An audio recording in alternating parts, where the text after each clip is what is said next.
Esta es una mesa de trabajo que, previo a la dictaminación de órdenes de protección, hay sobre todo dos iniciativas que tienen algunos datos, algunas propuestas muy interesantes, pero que nosotros quisimos con el afán de tener aquí expertos, gente que conoce sobre el tema, que pudieran participar en esta mesa de trabajo. No tenemos las condiciones que requerimos, solamente tenemos, pues le agradezco mucho a Lucero, como siempre, su permanencia, su asistencia a la Comisión para la Igualdad. A mí me gustaría que el resto de las integrantes tuvieran ese propósito, que hubiera un compromiso con el tema que nos ocupa. El tema de la pluralidad es muy importante, porque tanto la senadora Lucero como una servidora pertenecemos al mismo grupo parlamentario. Y lo rico de una comisión tiene que ver con la pluralidad representativa en el debate y en los acuerdos que se tienen. Habíamos invitado a la magistrada Rebeca Puyol del Tribunal Superior de Justicia y nos ha enviado al licenciado Héctor Arteaga, que es con quien vamos a recoger el documento, los comentarios que seguramente la magistrada ha hecho, y finalmente hacer algunos comentarios, si así lo considera la senadora Lucero y una servidora, y reprogramar una vez más esta reunión de trabajo, porque es importante que las órdenes de protección tengan el mayor de los cuidados. Ha habido trabajo en este sentido en otras legislaturas y no ha estado lo suficientemente con las condiciones necesarias en la norma para poder avanzar. Todavía tenemos bastantes problemas en este tema. Yo le pediría al licenciado Héctor Arteaga pudiera hacer uso de la palabra. Sé que tiene un cuadro comparativo de cómo está la ley, cuál es la iniciativa presentada por una servidora y la iniciativa presentada por la senadora Angélica de la Peña. Tienen algún parecido entre sí, pero hay una parte en donde sí es muy extremoso la propuesta de un y otro. Le pediré al licenciado Héctor Arteaga pueda hacer uso de la palabra.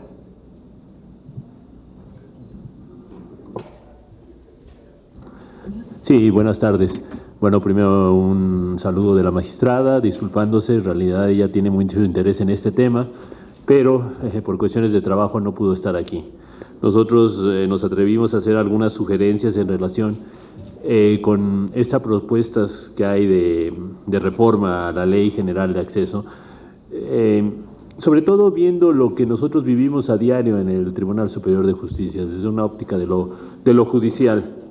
La realidad ahorita es que pocas veces, por lo menos en materia familiar, que es el área donde nosotros estamos incluidos, se piden estas medidas de protección.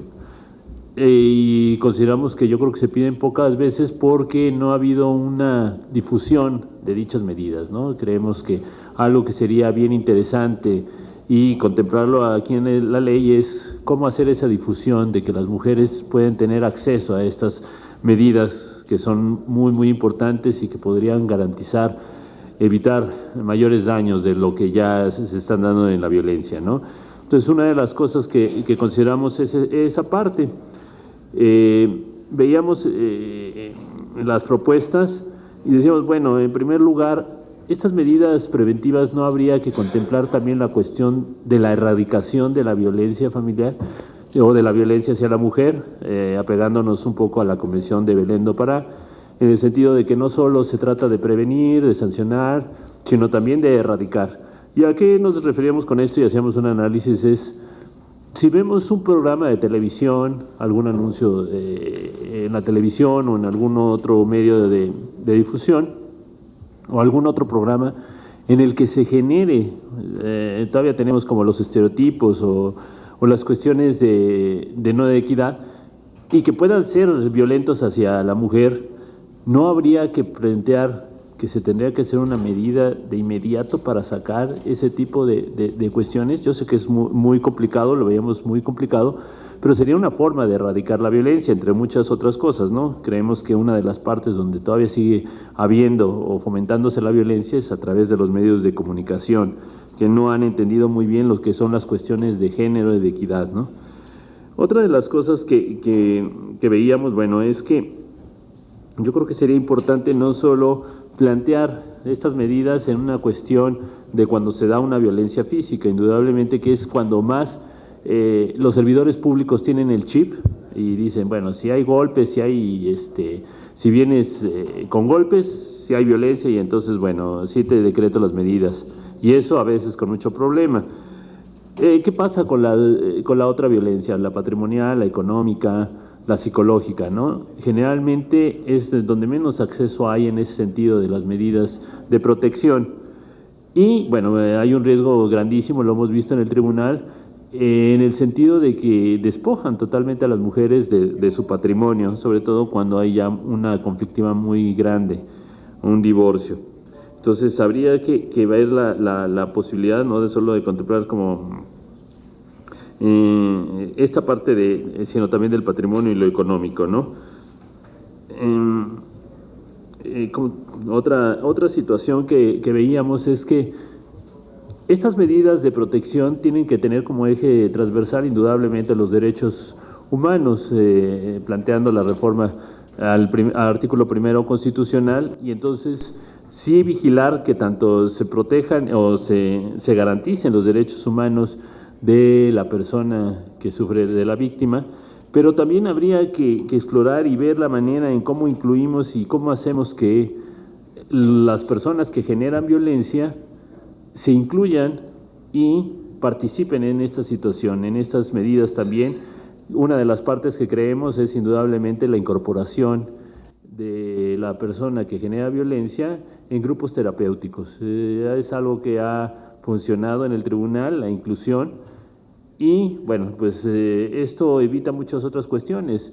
Quizá la separación en ese momento de la víctima, posteriormente se vuelva a relacionar y volvamos con las mismas cuestiones. Entonces, creo que es algo, comentábamos, bien importante que veamos desde una óptica no solo de la víctima, sino de la persona que genera esa violencia, cómo lograr que, decretando también medidas en donde también se responsabilice en situaciones, participen y haya un avance. Otras de las cuestiones que, bueno, algunas son cuestiones más bien de términos, conceptos que estamos proponiendo, se cambien, por ejemplo, el de simplicidad que maneja la senadora de la Peña, por el término,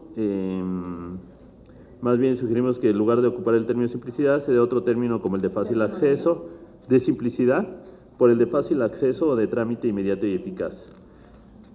La confidencialidad debería de ser también eje transversal en estas medidas, ¿no? Yo creo que es bien importante que toda autoridad en cualquier tipo de medidas se respete esa confidencialidad, porque eso va a garantizar también que no ponga en riesgo la vida o la integridad de la persona. Nosotros proponíamos que también como eje de esta, bueno, pueda ser la perspectiva de género, indudablemente, en este artículo que se está proponiendo reformar, que es el artículo 27, que también se contemple como la perspectiva de género, y que se hable un poco más del campo también laboral y docente, ¿no? Me parece que si cuando se trata de medidas en el ámbito familiar es complicado, en el campo laboral y en el docente sigue siendo aún más complicado. Entonces, ¿cómo poder hacer? Las mujeres también sigue habiendo mucha violencia en estos campos, entonces, ¿cómo poderle hacer? Otra situación que proponíamos es que se incluya no solo a determinadas instituciones que estamos viendo aquí, como las entidades federales, la Comisión Nacional de Derechos Humanos y los organismos públicos autónomos de protección de los derechos humanos, que puedan denunciar como terceros o solicitar estas medidas. También proponíamos que fuera, por ejemplo, la CONAPRED y sus homólogas en las entidades federativas, en los institutos de las mujeres, por supuesto los hospitales públicos y privados, ¿no? Y algo que tendría que ser básico y muy importante, consideramos, es que haya procedimientos muy sencillos, pero que también se garantice que estos terceros que están denunciando van a estar salvaguardados, porque uno de los miedos más grandes, indudablemente, de que denuncie un tercero, es que tiene miedo, tiene la idea de que se meterá como en muchos problemas, en procedimientos muy largos, en situaciones muy complicadas, y entonces prefiero ser apático y decir no lo hago y me lavo las manos, ¿no? Tendríamos que dar como esas facilidades de poder hacer esas denuncias, esas solicitudes de medidas de protección. En otra situación que consideramos,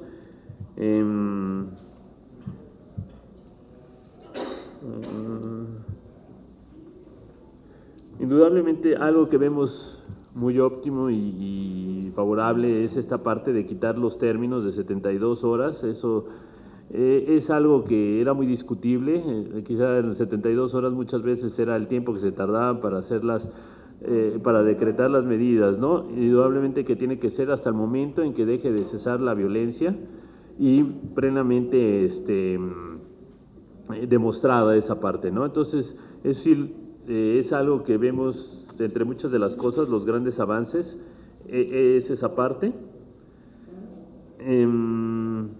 Lo que sí veíamos un poco peligroso, aunque ya la ley lo establece, este catálogo de protecciones, de valoraciones, como tratando de ser como la parte de que fueran como tomar más en cuenta, ¿no? ¿Y por qué nos parece un poco peligroso? Porque la violencia y las cuestiones de violencia siempre va a haber un riesgo para la víctima, ¿no? Siempre va a estar en riesgo su integridad y su vida.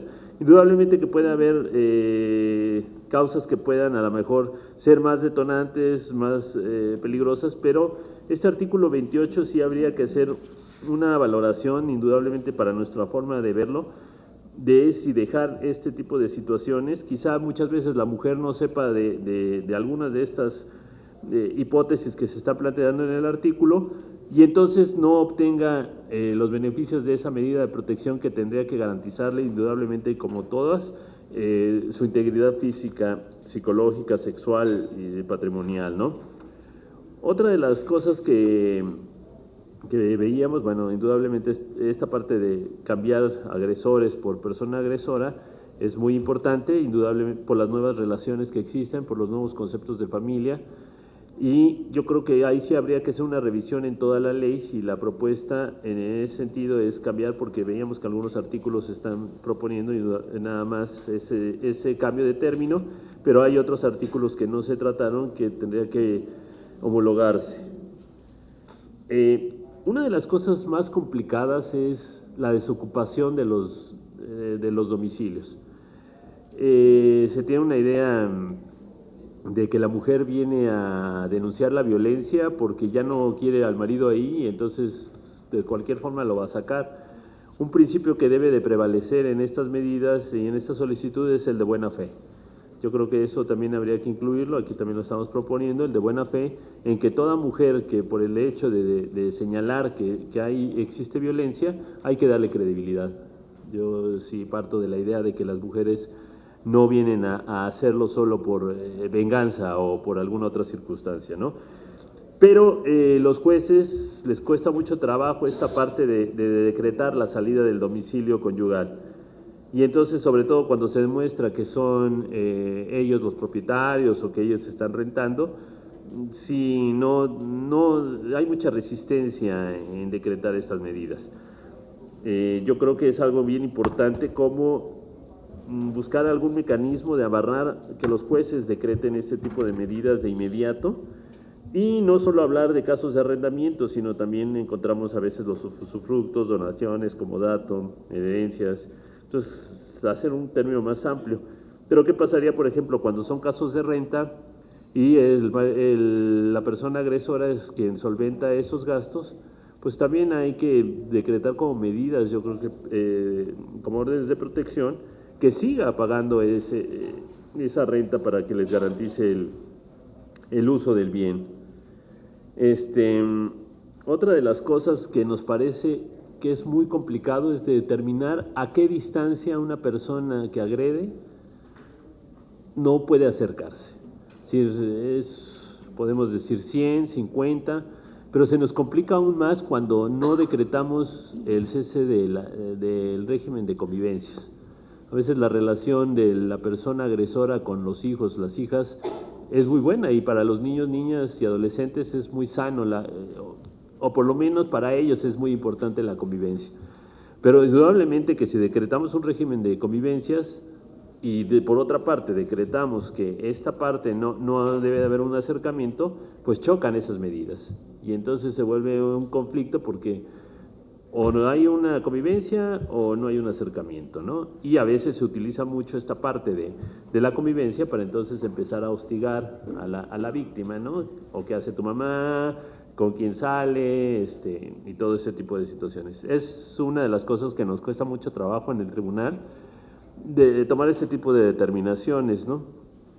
Otra de las cosas que veíamos complicadas es la custodia policial temporal o permanente de las víctimas y víctimas indirectas. ¿Hasta qué podría llegarse a esta custodia policial temporal o permanente?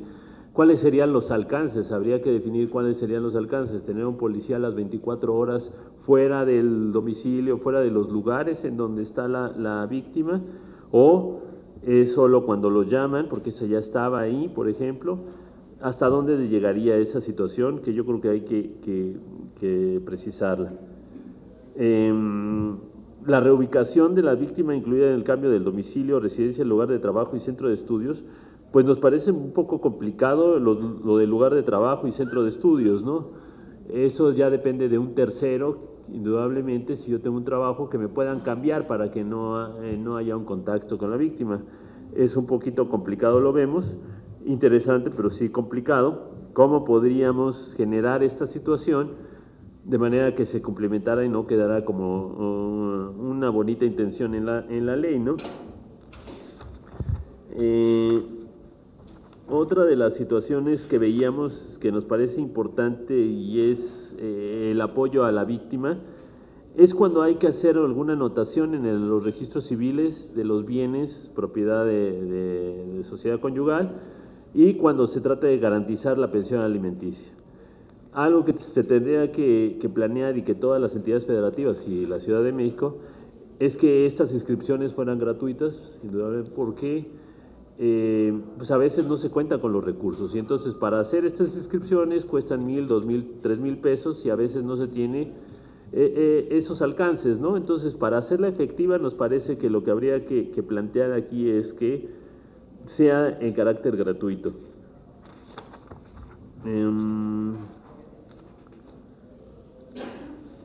Otra de las cuestiones que planteamos es, en los ámbitos de competencia, si por ejemplo la violencia se comete en el Distrito Federal y pasa a un policía del Estado de México, ¿podría o no intervenir? A mí me parece que sería muy importante que no hubiera un ámbito de competencia en cuestiones de violencia. Se tiene que hacer una intervención inmediata, y entonces, aunque sea policía del Estado de México, pues tu obligación es la intervención en ese momento para salvaguardar la integridad de la persona, ¿no?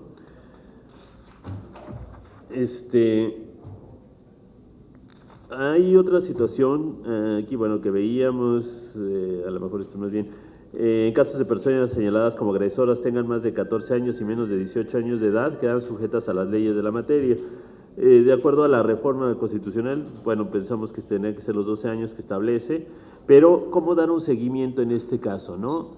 ¿Cómo apoyar a estas adolescentes para no volver a repetir como estos patrones de violencia, que definitivamente vienen de hogares que se genera violencia?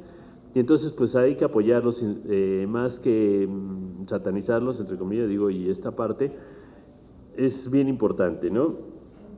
Y lo que también veíamos es que se está poniendo una edad. Las personas mayores de 2 años podrán solicitar a las autoridades competentes que los representen en sus solicitudes y acciones a efectos de las autoridades que puedan de manera oficiosa dar el otorgamiento de las órdenes.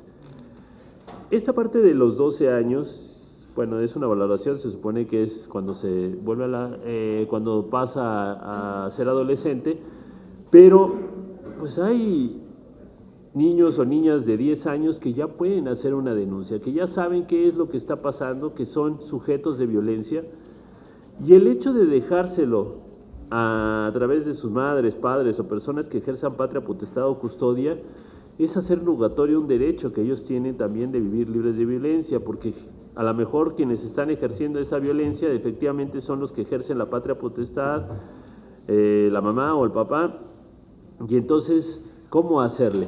Yo creo que es bien importante ahí en esta reforma que se hizo, en esta nueva Ley General de los Derechos de los Niños, en donde consideramos que los niños son totalmente sujetos de derechos, plantear hasta qué edad y realmente si no habría que poner una edad y que todas las autoridades estuvieran obligadas a intervenir en ese momento, sea cual sea la autoridad, para apoyar a niñas, niños y adolescentes. Eso sería básicamente, digo, hay muchas aquí observaciones que me tardaría un poco más en concretar, pero aquí les dejamos esta parte, ojalá les pueda ayudar de algo. Indudablemente pues nos volvemos a repetir nuestro agradecimiento que nos tomen en cuenta en este tipo de eventos. La magistrada hubiera gustado mucho estar aquí con ustedes y esperamos que pues resulte y pronto tengamos mayores medidas de órdenes de protección. Muchísimas gracias. Muchas gracias, licenciado Héctor Astorga. Fíjese que le quiero compartir, yo vivo en Guasave, Sinaloa, y antier mataron a una muchacha a golpes en el piso. Ella 5 veces había denunciado, se llama Iracema, tenía 27 años, tenía un niño, Iracema Uría Rivas, y me preocupa mucho la declaración de la responsable del instituto. Dice que Iracema fue víctima de la burocracia y acusa a las mujeres. O sea, la verdad, primero me parece que pues no sabe, no conoce la ley de acceso, no conoce el Código Penal, no conoce mecanismos, y entonces estamos en manos de gente que no conoce nada. Esta muchacha había pedido 5 veces ayuda, se divorció como pudo, y el día que firmó el acta, frente al juez, el marido le dijo que era lo último que iba a hacer. Pero lo que le pasa a las niñas y a las mujeres en México pues no tiene grandes consecuencias. Pues todo el mundo tildó a que estaba enojado, rabioso. Ese mismo día en la noche fue y la golpeó y un vecino se la quitó. Pero otro día lo echaron a la barandilla, así le llaman allá, o sea, no a la cárcel. Pero otro día regresó y la estrelló contra el piso hasta que la mató. Cuando tú ves eso al revés, porque cuando lo ves escrito y dices tú, no, ¿cómo que el Ministerio Público y a qué hora lo va a hacer? Y uno cree que exagera, pero la realidad nos alcanza.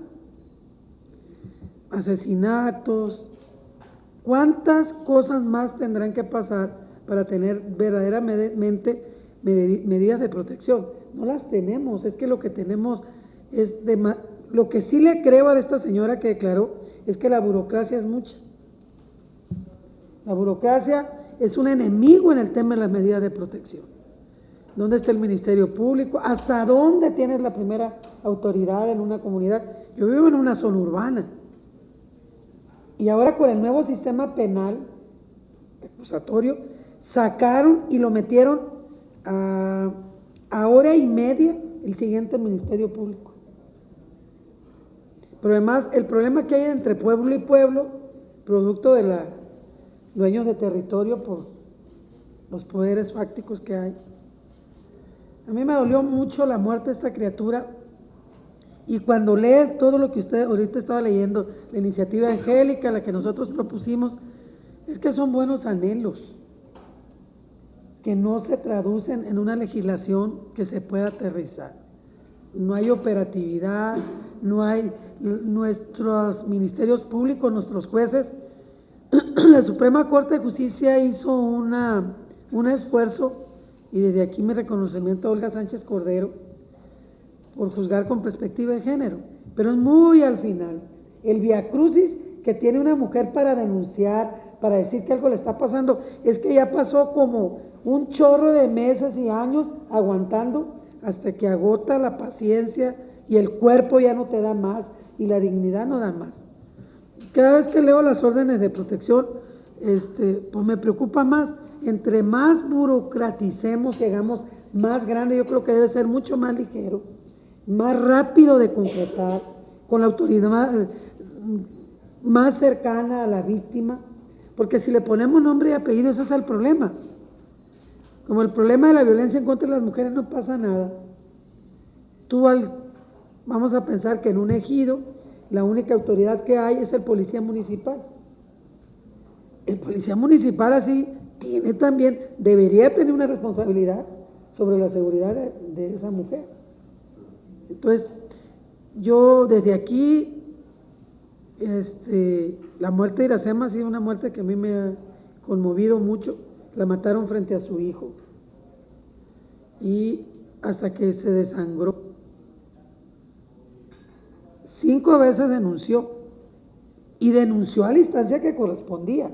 No se equivocó y siguió todo un divorcio hasta lograr divorciarse sola. No tuvo un abogado acompañante, no tuvo a nadie. Y finalmente consumaron lo que se miraba venir. Entonces, yo le quiero agradecer mucho porque la magistrada Puyol es una gente que sabe y ustedes, esto nos da luz, pero si quisiéramos, yo cuando leo la iniciativa, la que yo presenté, y cuando leo la de Angélica, se me hace que tenemos que ser más ligeros, no ligereza, más ligeros en donde la víctima tenga más rapidez y más cercanía para ser protegida, porque se vuelve así como una lista de grandes anhelos. Sí, ojalá tuviéramos un refugio cerca, ojalá un ministerio público sensible, una gente que le importara que se fuera el ministerio público y estuviera pensando, oye, ¿qué irá a pasar con esto? No hay esa sensibilidad, no están preparados nuestras autoridades en el tema, esa es la verdad. Entonces, yo muy agradecida por los comentarios. Queremos reunirnos con las otras 2 personas que invitamos y con las senadoras, que esté Angélica, que es una de las promoventes, y las compañeras de Acción Nacional, pero seguramente Lucero tendrá un comentario, estoy segura. Me gustaría escucharte, Lucero. Muchas gracias, Diva. Presidenta de la Comisión de Igualdad, coincido totalmente en tus apreciaciones, agradeciendo primeramente los comentarios de quienes están día a día con el ejercicio de un sinnúmero de casos. Yo efectivamente creo que el primer tema pues es el que sirvan para prevenir y creo que casos hay muchísimos, pues nada menos en Puebla. En este año hay algunos documentados con cierto perfil de cerca de 16 casos de jóvenes que ya sea que su pareja o novio las asesina embarazadas. Entonces, bueno, si estamos viendo una cuestión serial, pues algo pasa ahí de por qué una conducta tipo se repite, y habría que prevenir una serie de situaciones, que si el taxi, que si demás. Sí. Aquí estoy viendo que también hay necesidad de simplificar, de facilitar, de agilizar y de buscar que todos los casos estén comprendidos. Por ejemplo, hay ancianitas que también, por sus cuidadoras o por familiares, hay recientemente unos videos que están pasando, y si pasa el video y dicen, ¿y qué pasa con la persona agresora. Creo que tenemos que profundizar efectivamente en ambas iniciativas, más lo que nos digan, el que quede muy claro qué autoridad es la que da las órdenes de protección, quiénes participan, que veo que en algún momento puede ser el DIF, no está muy claro si institutos de la mujer, y cuando haya esta combinación del apoyo psicológico y jurídico al mismo tiempo, porque no solamente es legal, sino es atender los momentos críticos de las víctimas directas e indirectas, y lo que sí es que son necesarias. O sea, entiendo que puede ser burocrático, pero funcionan en algunos otros países y nuestra cultura es diferente. Entonces tenemos que entender que aquí no veamos si es policía de qué otra entidad, o que si le toca, no le toca, o me meto, no me meto, que haya esa parte de la difusión correcta, también que la gente puede denunciar, la gente puede intervenir y puede hacer que haya la prevención de casos dramáticos o asesinatos de mujeres, feminicidios.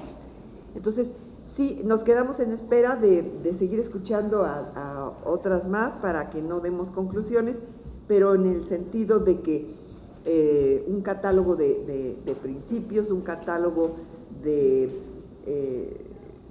condiciones nos llevaría principalmente a dar generalidades para que sean incluyentes, hablar de la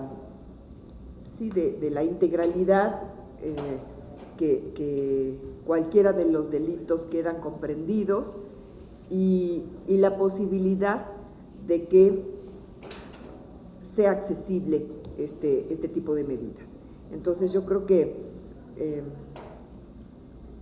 ambas propuestas tienen lo suyo.